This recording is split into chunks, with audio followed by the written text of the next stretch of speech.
our panel session on holistic health and well-being. Thank you very much for taking the time to join us. We have our panel of wonderful speakers from this morning, and I wanted to say thank you all very much for the time and effort that you put into making those presentations. They were very powerful, and I think a great way for us to really start thinking about and moving forward in this area. Georgiana will not be able to join us today. She's traveling from Bethel and got caught up in a travel delay. So unfortunately, she won't be able to join us. But we're very grateful to have you all here. And what I'd like to do right now, for those who may not have been able to join early enough to see your talks, is to just go around and have you do a brief introduction, tell us a little bit about yourself and the work that you do. And I'll start with Arya, if that's okay. Arya, I think you're muted. So once more, so good morning, and thank you very much to be that you invited me to give the talk this morning. And so that I'm a medical doctor in my training, and I have been working in several positions, but mainly in the university researcher. And now I'm a professor in the Arctic research and vice president of University of Arctic. So that kind of things. I have been working in several topics during the last 15 years in the Arctic issues.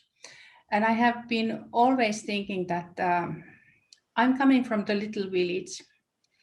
And I remember that there were some monitoring issues happening. And we didn't know why it was monitoring the radioactivity. And of course, we were thinking that it was because there is a lot of radioactivity. But the people didn't tell us, those who were coming to measurements, and they didn't tell us anything.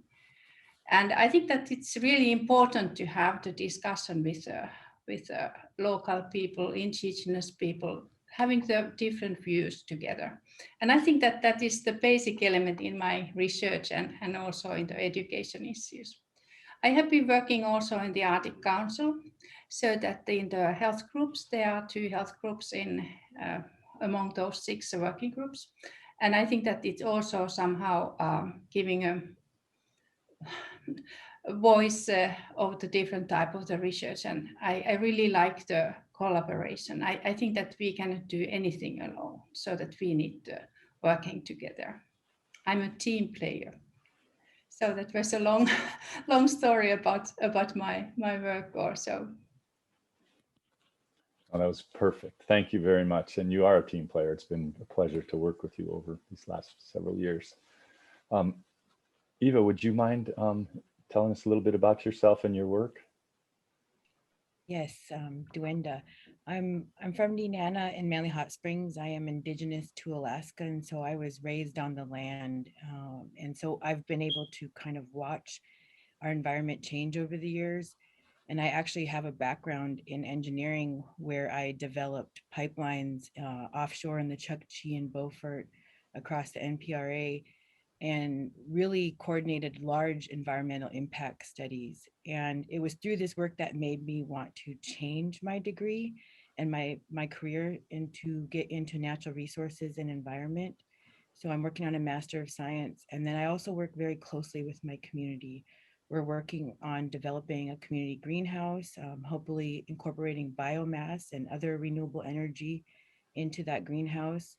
And then also healing as indigenous people, and because of colonization and traumatization, like I mentioned in my presentation, disconnecting from the environment, living firsthand with it. When you move into the city, it takes a lot to stay in connection to your land. You have to make the time for that. And so my work realizes that as communities, especially in rural Alaska, there's an element of healing in any type of work that we do. And so that's why I chose to do food and culture, because I feel like that provides that foundation, that basis for healing. It's a common thread amongst all human beings. And it's a real testimony to how the health of the land, the waters, the people, the animals, is all connected. So it's great to be here today. Thank you very much. We're very grateful to have you, and thank you for that very nice introduction. And finally, I would ask Jan Petter if he could please introduce himself and tell us a little bit about the work that he does. Of course. Thank you, Arlie. Thank you also, everyone, for letting me take part in this. It's a great honor for me. My name is Jon Petter Stor, or Pikku Nilsa Ante Piehtar in Sami or Finnish. I'm from the northernmost parts of Sweden. I am a Sami and a Swede, a clinical psychologist by training, but lately I've been working more and more in research. I started as a clinical psychologist, but have moved upstream in public health terms. And today I found myself talking about ecosystems. And I guess that is what I've seen, that these individual issues that I have been working on, mental health, suicide, and suicide prevention, those are all connected to family factors, community factors, and even nature factors, the ecosystems, etc. So that is what I've seen, and that is why I'm a researcher now and trying to look at the bigger picture. And that's also my take home from this One Health perspective, and I hope that's something we could discuss this morning. Also, I want to share with you that I'm glad to be back in Fairbanks, although it's virtual. I was a Fulbright scholar in Fairbanks in 2019 and spent a few years in your beautiful city. So thanks for having me back again. Well, we look forward to having you back in person, Aria too, and also the rest of the attendees, hopefully sometime in the not too distant future. As these panels go, we would welcome questions from those of you that are watching. So please submit them in the chat and we'll try to get them to our panelists.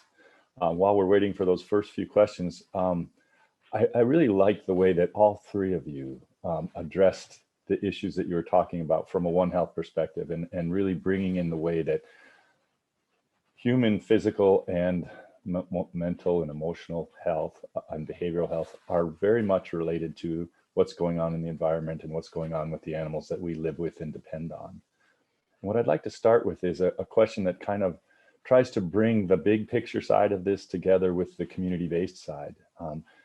Arya, you've done a ton of work with the Arctic Council and many of the working groups in the Arctic Council, and each of you, Eva and Jon Petter, have also done work in larger organizations and also smaller ones. And what I'd like to ask you is, how do we take the big picture that we have with the Arctic Council and the University of the Arctic and several of our larger organizations, and bring it to a community-based perspective where we can actually implement and operationalize One Health in a holistic way?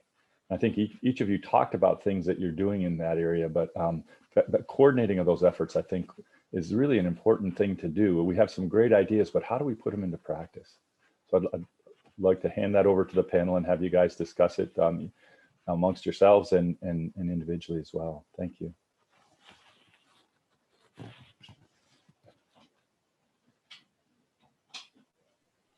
So Jump in, or sorry, I'll let her go.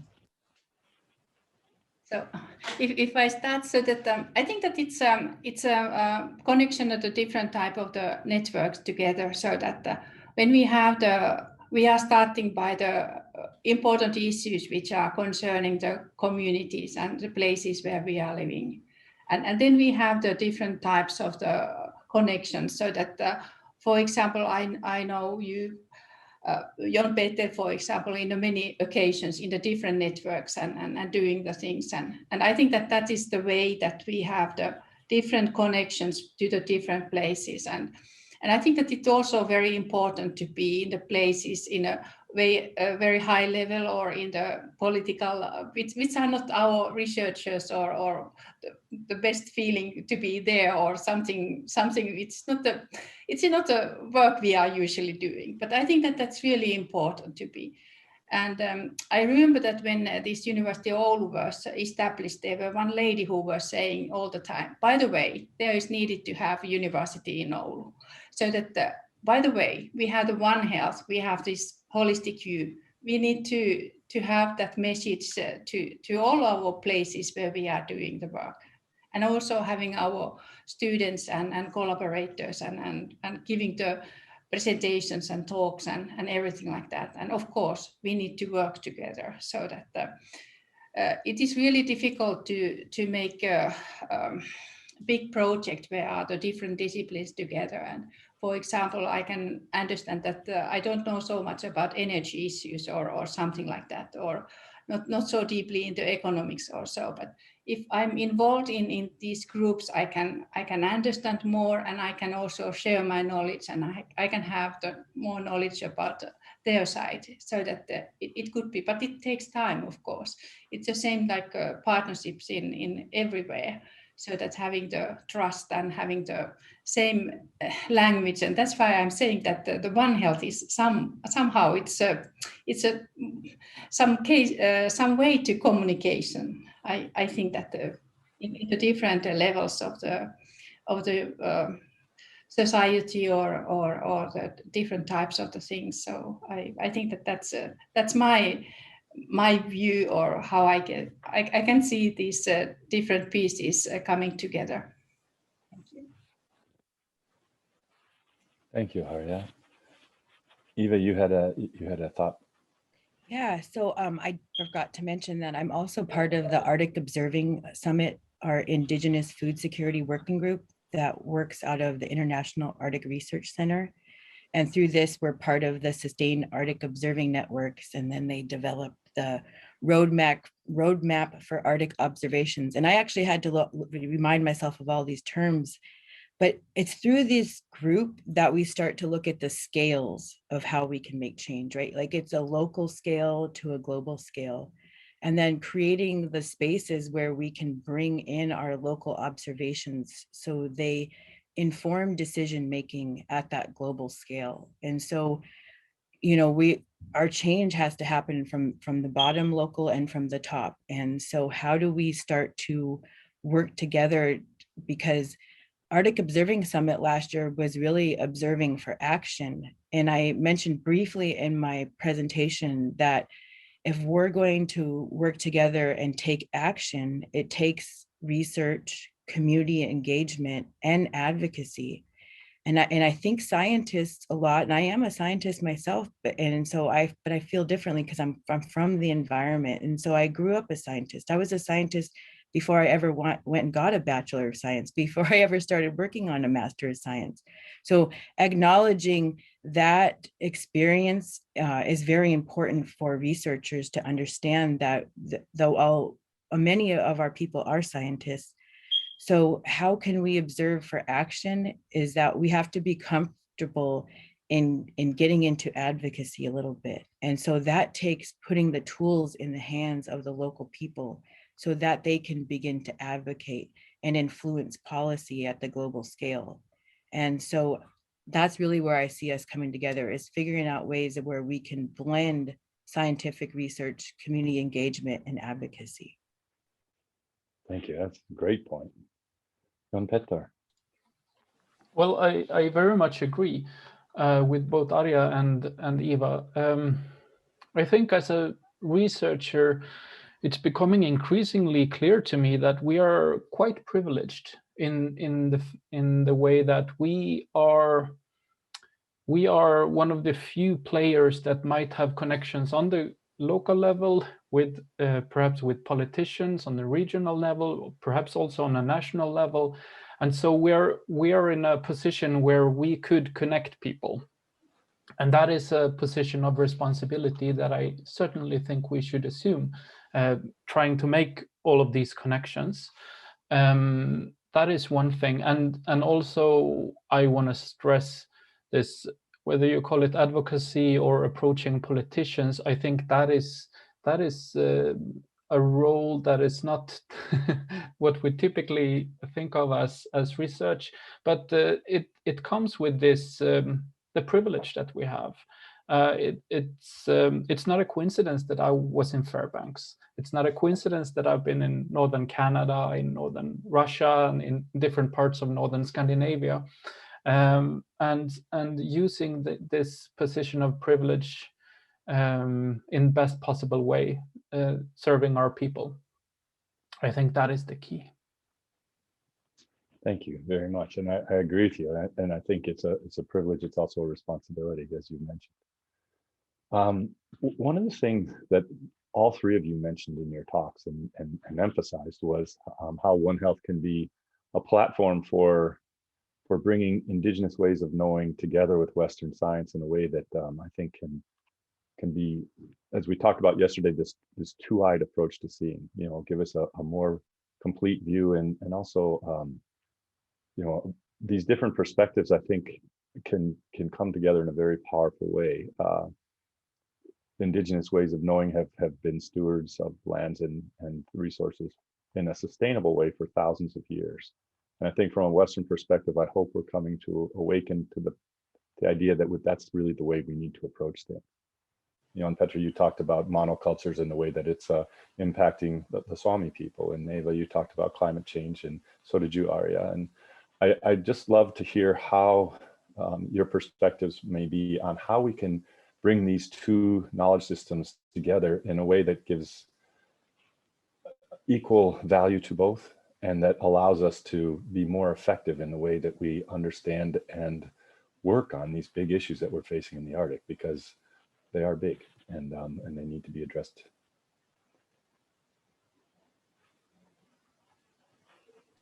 If I could start? Please.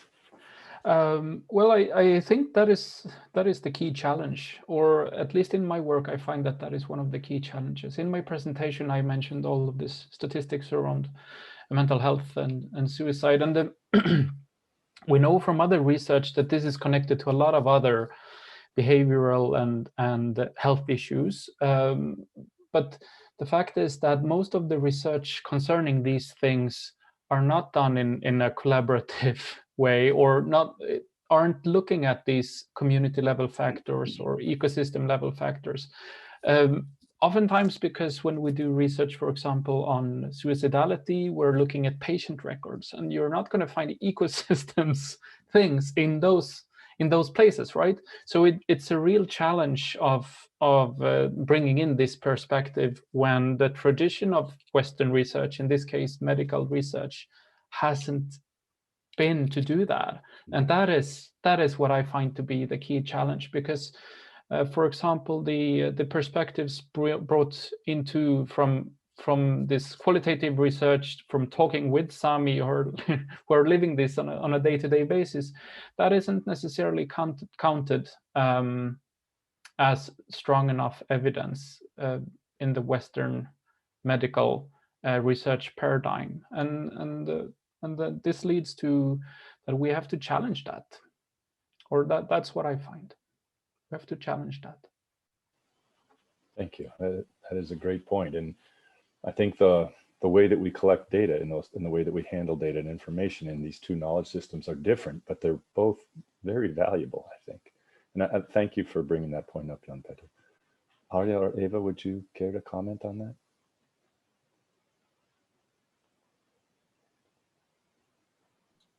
I was given the indigenous pause. So yeah, wait a second. I hear this a lot, and I think we have to think about numbers, but also the levels at which change needs to happen, right? Funding for many of our research might come through NSF. And so we've had a group of Indigenous people and researchers who work with these people write letters to NSF regarding navigating the new Arctic, and how can we use our knowledge systems that exist, and how can we can incorporate that. And so that's one letter. I can drop a link to that in the chat. And the other thing is thinking about within the institutions, right? The decolonization that needs to happen at the institutional level. And so we do have groups across the state of Alaska. We have First Alaskans Institute and Native Movement who can provide these type of trainings so they fit into people's schedules, so that they can kind of start to wrap their mind around what that looks like and what our values are and our needs. And then the other, I think, really is understanding the number of Indigenous people is, we've gone through mass genocide, we're going through cultural genocide. And so, as an engineer, a female engineer, I was told just last year that we make up less than 1% of engineering students across the United States.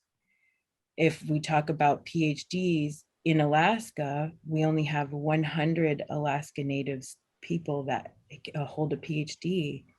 And so those numbers, I feel like even myself as a graduate student, I'm constantly being asked to participate in things. And I know a lot of my colleagues feel the same way, and that we're really in this high demand. So we, as part of the Indigenous Food Sovereignty or Food Security Working Group, we've decided we need to come together as a group and identify where we are and where we're not. So what activities are happening across the globe? What activities are happening across the state?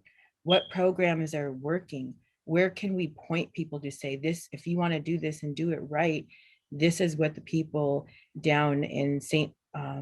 Paul are doing, you know, this is what the people at Nome are doing. And so there's these different groups where they have a model that works. And so I think it's our responsibility as researchers and Indigenous people to find the models that are working out there, elevate them, and start to try to build off of them. I think, you know, instead of recreating the wheel, see what's working and how can we elevate that. Thank you, Ava. Arya?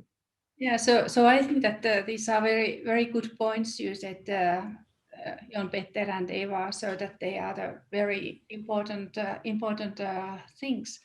I was also thinking about, I know only one study about the natural sciences, about the perch research in Finland, where there was traditional knowledge versus very strongly coming in also in the yoik and music, and also having the publications. And it's 20 or 30 years ago it was happening. And I think that perhaps it's when we have different disciplines together, and also when we have the real life is not only a one discipline, so that when we are talking about health, it's not only health, it's the ecosystem, it's a big picture, other things also included. And perhaps that also gives the possibility to have the voice more strongly, because we are talking about the things which are happening in the real world, and not only our own field or something like that. And I think that perhaps that is also opening the issues for the more close discussions and thinking about what kind of topics there should be in a research, what are the important issues, how to go to the things more deeply. And I think that also this pandemic time, it is also giving some of the new aspects, so that when the hundreds or thousands of researchers, they cannot travel to the places and something like that. So that now we are in our offices, or we are not moving. We are also thinking the other possibilities, how to do the things. And now I think that it's a time to have more traditional knowledge, more discussion, having a more broad view in our next step when we are thinking to go to the field work or going to the place having research, so, or at least planning the things. And I think that that is the right time to have more and more that kind of work where the Western science or scientific and also the traditional different types of knowledges are making a co-production and working together. Thank you, Arya. We have a question from Alicia Schwartzberg. She asks, what can be done to get policymakers at the state and federal levels to understand connections talked about in each of these important presentations? What can we do besides speaking amongst ourselves? And I think you guys have touched on that, but if you want to go into that in any more detail, please feel free. I'll start, and I'm going to ask you guys to please join in on this.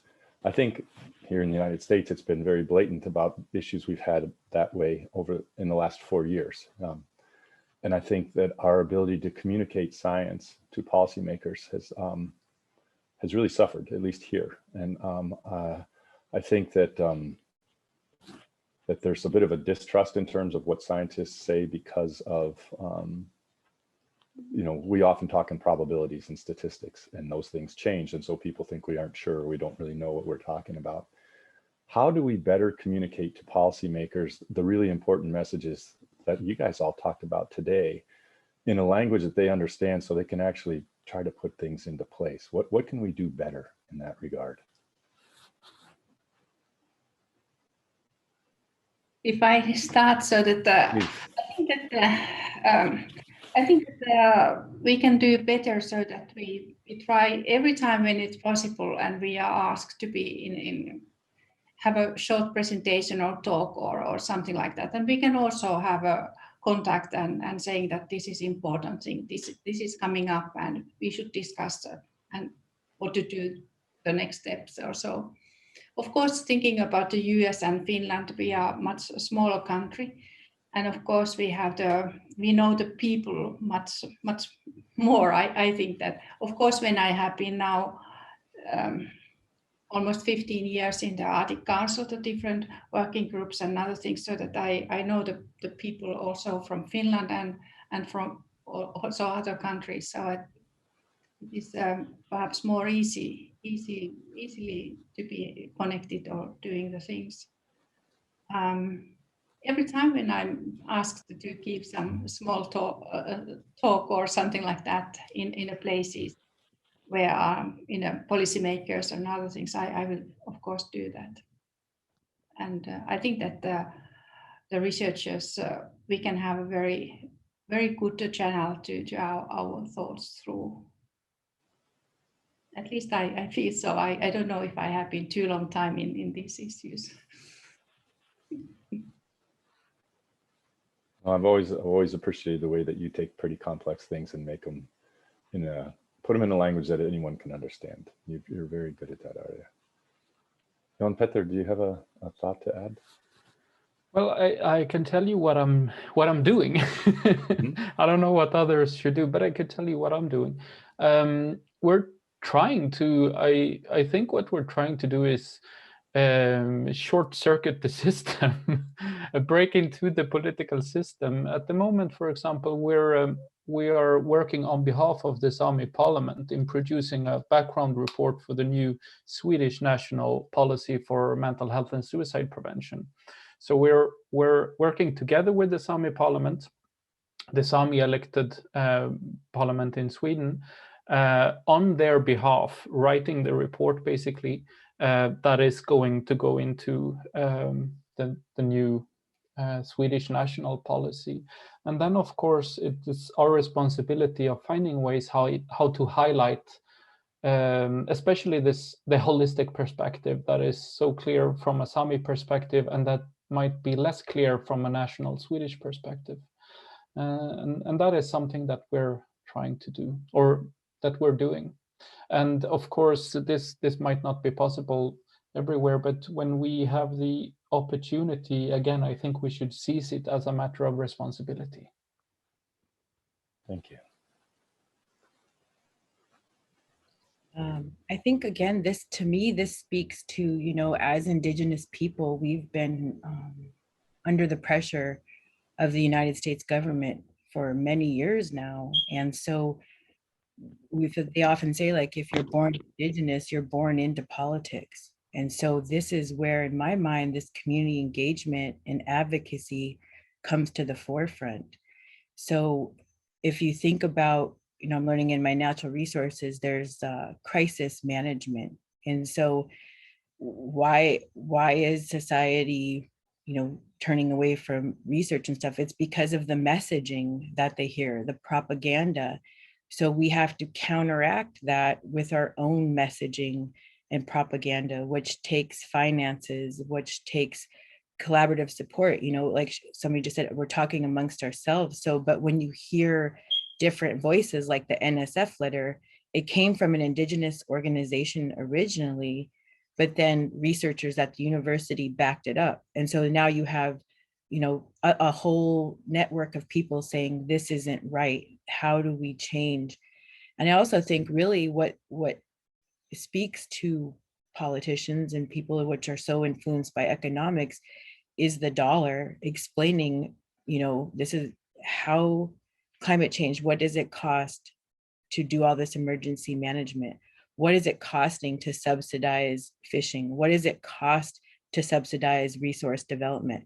What does it cost to subsidize unsustainable agriculture. There is a real dollar cost that's felt by the taxpayer in the United States.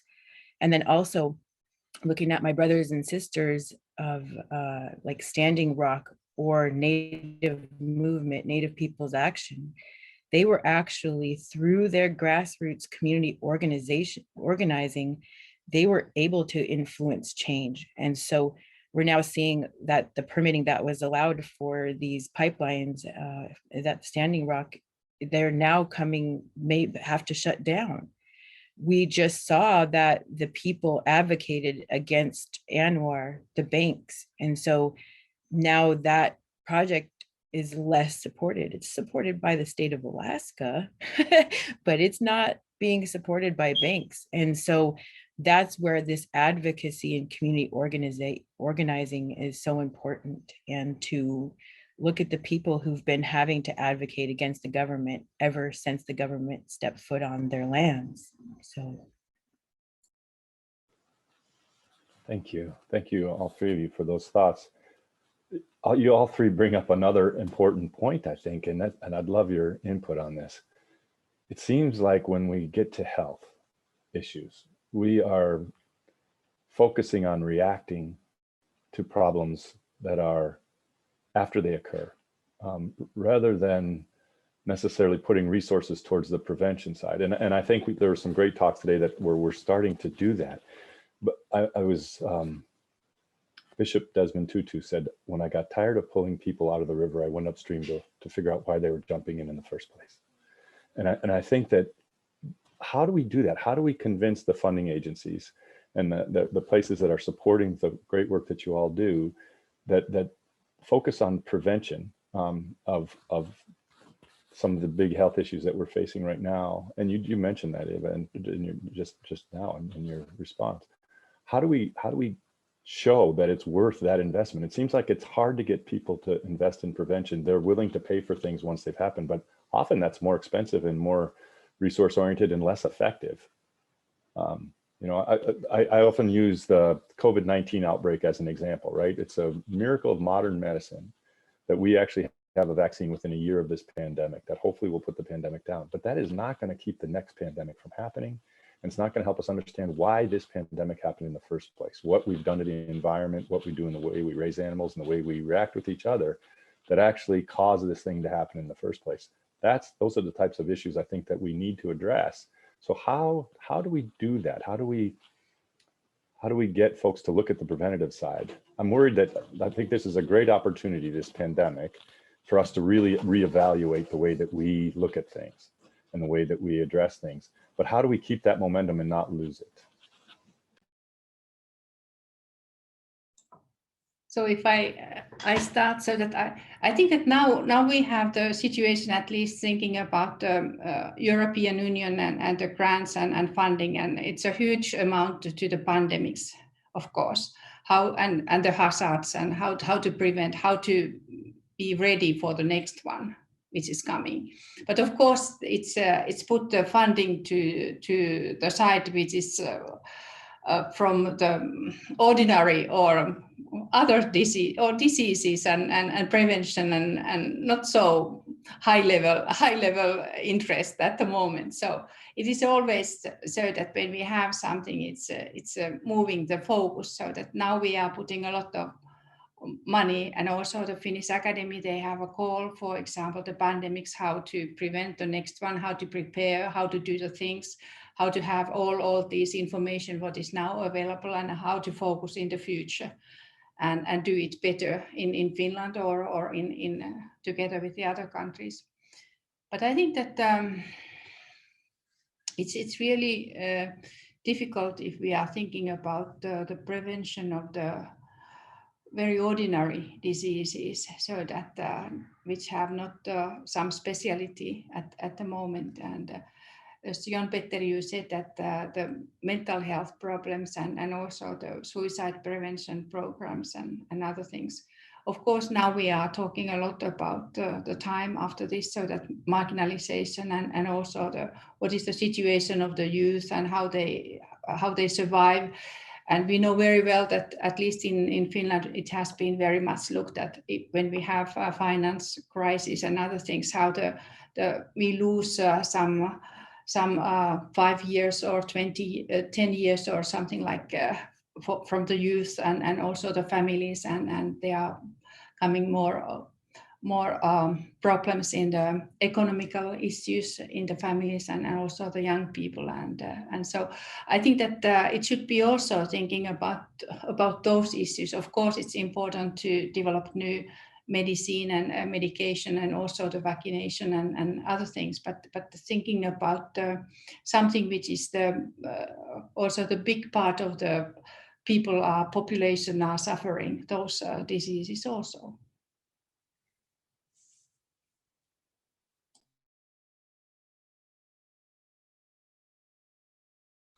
I could jump in. I think this is a really tricky one. I mean, obviously during the pandemic, there's been so much discussion about how to handle this. What is the right strategy? What if we do that? What if we don't do this? What are the long-term effects, and so on and so forth? And the perspective that you brought up here, Arlie, what is the system that has created the potential for this pandemic?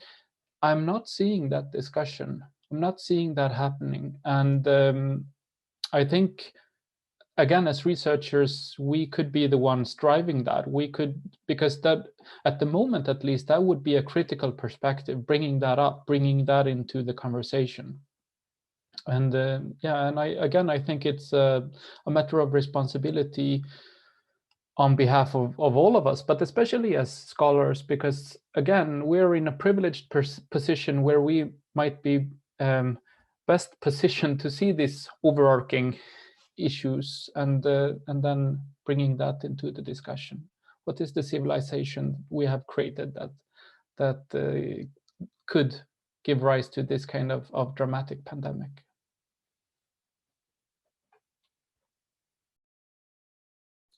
And in our work, I use this quote: it's not that we're sick, it's that we're not well adjusted to a sick society, right?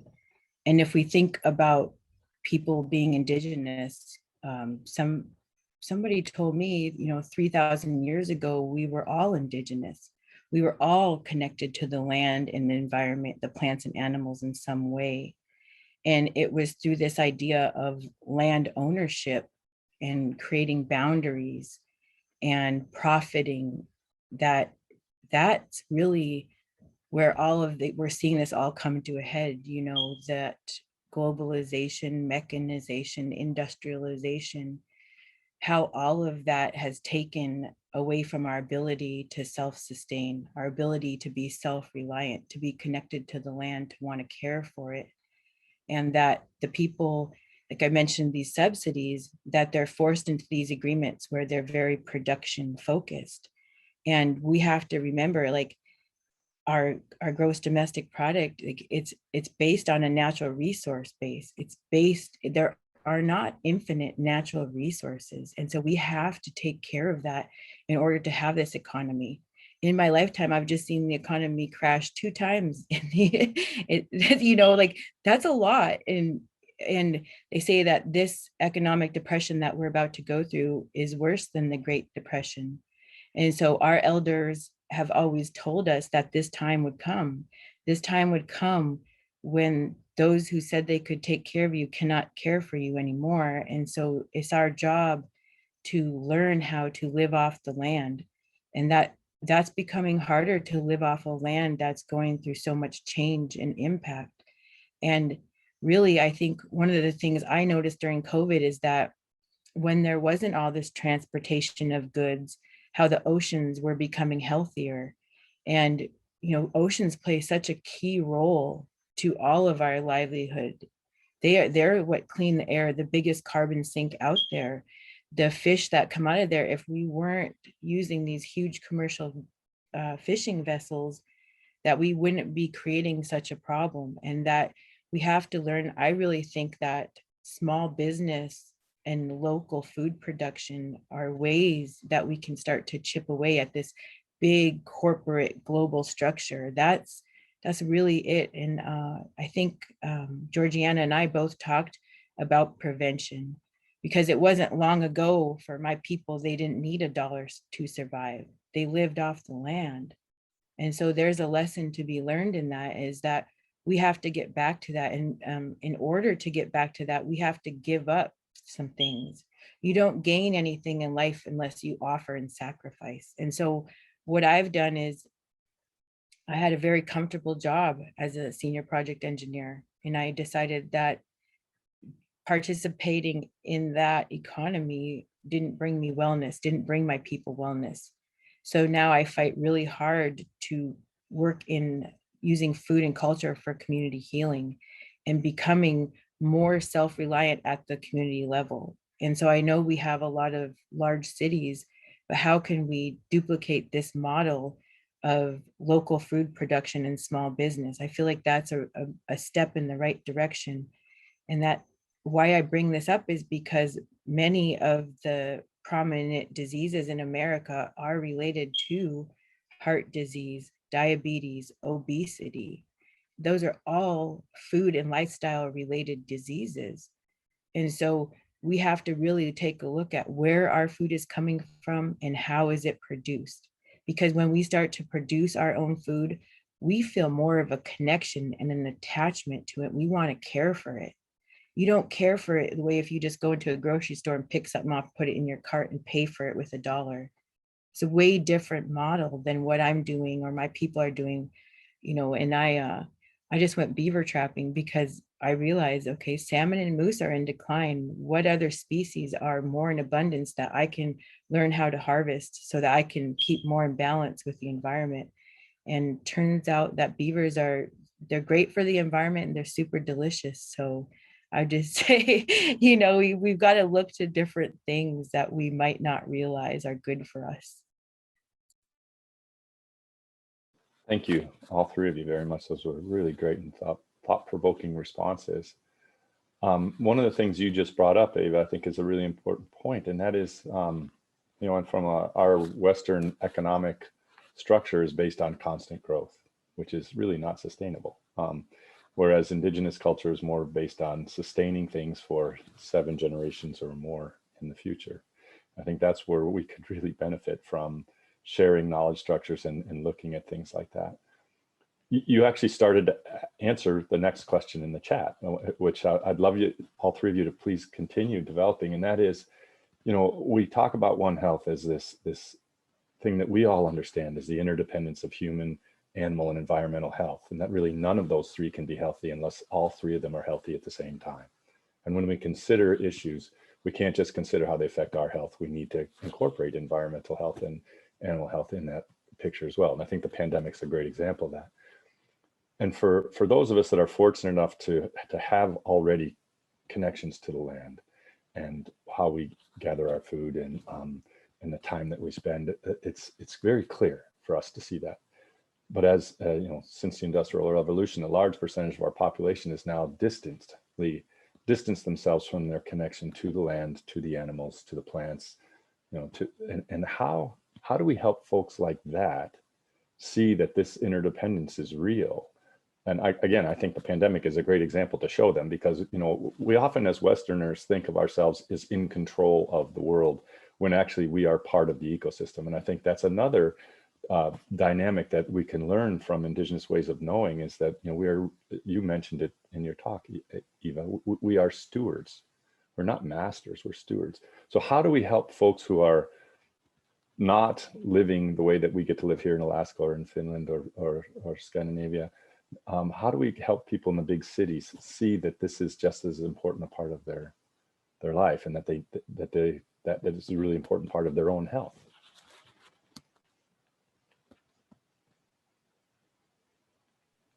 If I start, so that at least I have noticed that we are always not a very big city, but when I go to Rovaniemi, which is in the Arctic Circle, so I noticed that in the place where I was born, in the village, there's a lot of huge number of young people. They are in the forest, they are skiing, they are looking, they are having the whole family together. They have picnic and doing the issues.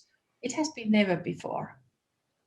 So that it's I was looking that it was all the places after one group there was coming another one and so that it was amazing. And I think that it also this year people have found also the fishing, salmon fishing in the middle of the Oulu. There are some of my colleagues or university teachers and researchers, they are doing that, so that they have find something which is the connection to the nature and connection to doing the issues different way than earlier. But I don't know if that time period, I don't know how long this is taking, this pandemic or so, but I hope that it has been enough time so that people have been now adapted to think about a little bit broader way how we are connected to the nature and how what we can do so that we can have the feeling to be the same when we are doing that kind of activities, fishing or walking or skiing. Thank you, Arja.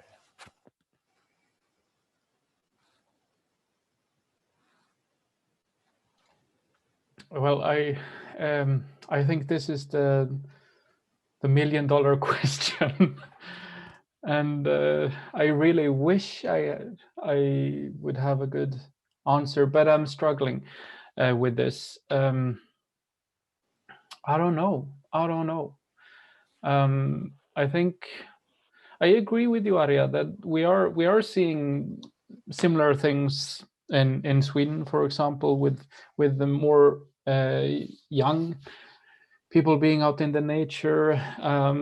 But on the other hand, I saw this today. There was a news piece from the Swedish mountains, which are also the core areas for reindeer herding, where this has become a huge problem because of tourism industry and what you might call a consumer mentality towards nature, where you do not necessarily respect the people, the animals, and the nature who are going to be there when you leave. And so I'm actually not too hopeful about this, to be honest. I would wish I wish I had a more hopeful message, but to some extent, I think we should think about how we might instead try to build a system that, to the greatest possible extent, safeguards the environment, safeguards the resources that we need. And I'm not too optimistic about the turn each and every individual by himself. I think we need to look at the systems level. Thank you. And I'll follow up with this. You know, we didn't get here overnight. We're not going to fix this problem overnight. And it's going to take, like I said, these shifts at all these different levels. And there's a quote that those who control our education control our future. And so we have to bring into the classroom at a very little age, a young age, what is important, what is science, what is the math, what is the history that people are learning, right? And so, and also at the university, what are we focusing our education on? If we just stay in the silos that we are, I think Arja mentioned this, our work needs to become more interdisciplinary in breaking down those silos, because you have, like, alone, you can't make this change. It's going to take all of us working together, and that we have to provide, you know, I think it's great that people are going out into nature, but I've seen it both ways. I've seen people try to go out to their fish camps last year, and it was one of the lowest runs ever. And so it was good because they got to see firsthand what people have been going through all these years. And then on the other hand, they had people where they opened up a caribou hunt, and I had people bringing me caribou meat that came from the dump. So people, their idea of recreation and connecting to the land was, oh, I'm going to go out there and get this caribou, but I don't know what to do with the meat, so I'm just going to throw it in the dump. And so there's like this balance that needs to be made between recreation is like in the National Park Service as well, and so I think that, and one thing that I'm working on is creating spaces for people to come learn on the land in our environment so that we can take them on these like week-long educational excursion where they get to live with the people and stay there for at least a week or two. I would say you need a good week or two to experience that lifestyle. And I think those experiences can be life-changing for people. I hadn't gone fishing for years. It was a long time. And I was going to go back into school for an MBA. And I went fishing with my family, and you couldn't get me off of the river. All of a sudden, it awakened something inside of me that I had been missing, that I was like, this is what I'm meant to do. And how do I protect this way of life so I can continue this for my family? And that's how I got into the work that I'm doing right now, is because that experience changed my life. And if I can provide a similar experience to others, it might change their life. And it's going to happen piece by piece, individual by individual, family by family, community by community. And that we use the tools we have, contemporary media, we use social media, we create that advocacy piece to educate others on what does it mean to live in balance with nature? What does it mean to be really connected to your environment, and to, like you heard in the video, to understand its pain, to feel its pain? It's really different when you study it from an institution. It's another when you live on the land. And for me, I'm in between going from institution to on the land. And I can tell you that has an impact on my health. I crave, like, if it was up to me right now, I would be like, pause my studies and I would go spring out on the land, and I would trap muskrat and beaver and the migratory birds that come in. I would set a whitefish net when the water's first open. Those are the type of activities where I feel like I could learn the most. And so I'm hoping to develop that opportunity, and working within elementary schools all the way to the universities. Thank you very much. So we have about 3 minutes left. And I just wanted to turn to each of you and see if there's, I think what you just said was actually wonderful closing comments, but if there's anything else that you guys want to add before we have to say goodbye to our audience here. I'll start with you, Arya. I really want to thank about this discussion, and also I very much appreciate the very nice atmosphere of the One Health, all this conference and other things. I think that's a marvelous issue, and I think that we need really to collaborate. We need to collaborate and do work together, so that we are working in the different levels and different ways, and we have different angles to this big issue, and it's really important, and I think that we can do a lot. Thank you. That's my message. Thank you. Jan Petter? Yeah, thinking about how to connect these issues and how to connect this the grand issue of the civilization that we have built and how it's connected to the COVID pandemic and to our health. I think, we're talking about this and you bring it into the discussion, Eva, I think food systems might be the key, because it is the industrialized global food systems that has brought us this pandemic. It is the factories of meat production and the way that is organized that gives rise to the possibility of viruses spreading from animals to humans and then spreading globally through our trade systems. So, and again, I don't necessarily believe in the individual changing. I believe in policy and policy change, and we could affect policy in this.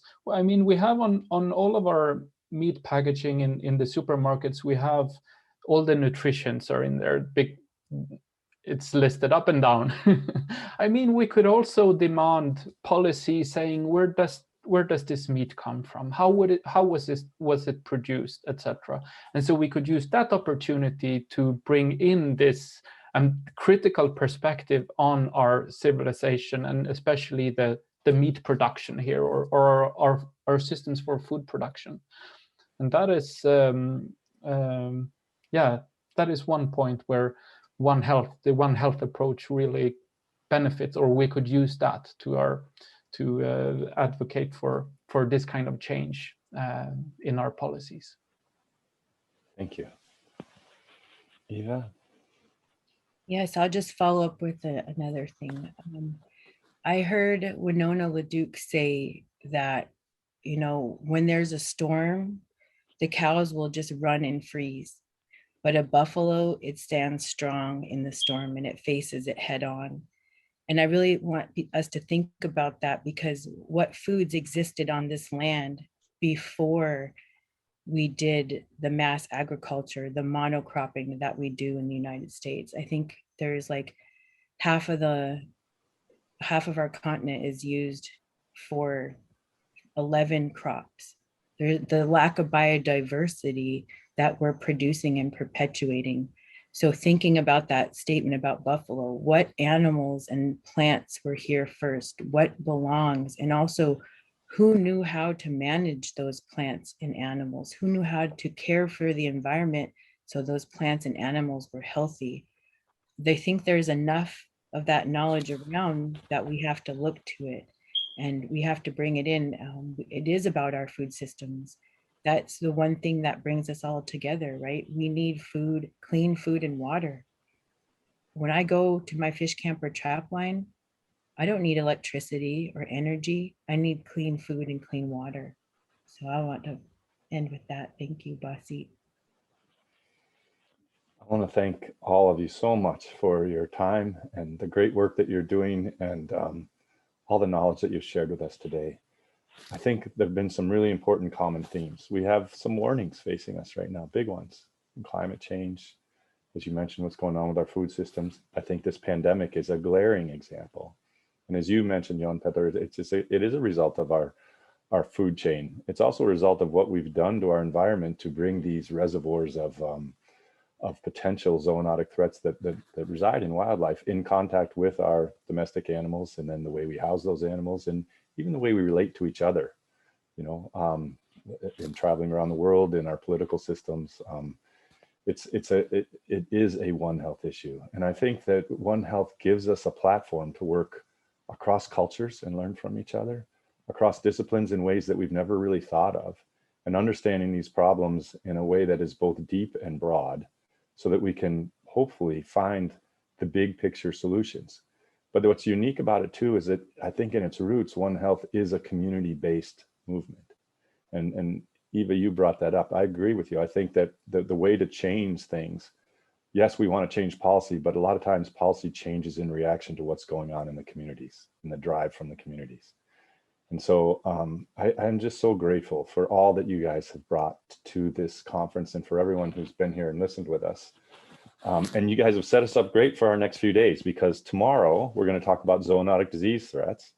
And then on Friday, we're going to talk about food safety, security, and sovereignty. And really those issues can't be separated. You have to have food sovereignty if you're going to have food security and food safety.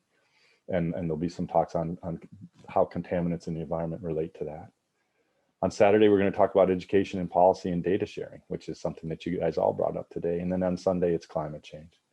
So I so appreciate what you guys have done, and your time and your generosity here. And I wanted to say a note to our audience, there'll be some time now for folks to network. You can ask to meet people in rooms and talk to them. I wish we could do this in person, but this will be the closest thing we can do until the pandemic's over.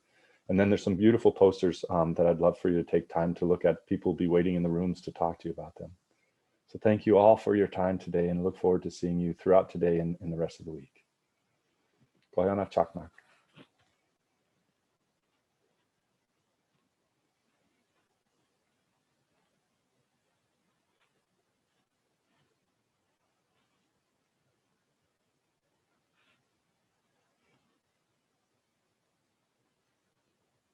Thank you guys so much. That was a inspiring and also powerful discussion. There's a lot of open and honest dealing of points, which is exactly what we need. Thank you so much for letting me be part of this. Well, we really appreciate your being here and your perspective, and all three of your really wonderful talks this morning. Thank you. I hope we can see you in person soon.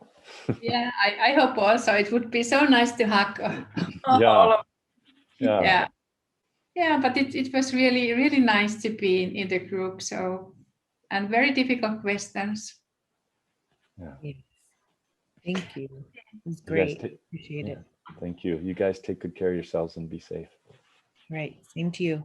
Okay. Thanks, Bye-bye. Arlie. Bye-bye. Bye-bye. Bye-bye.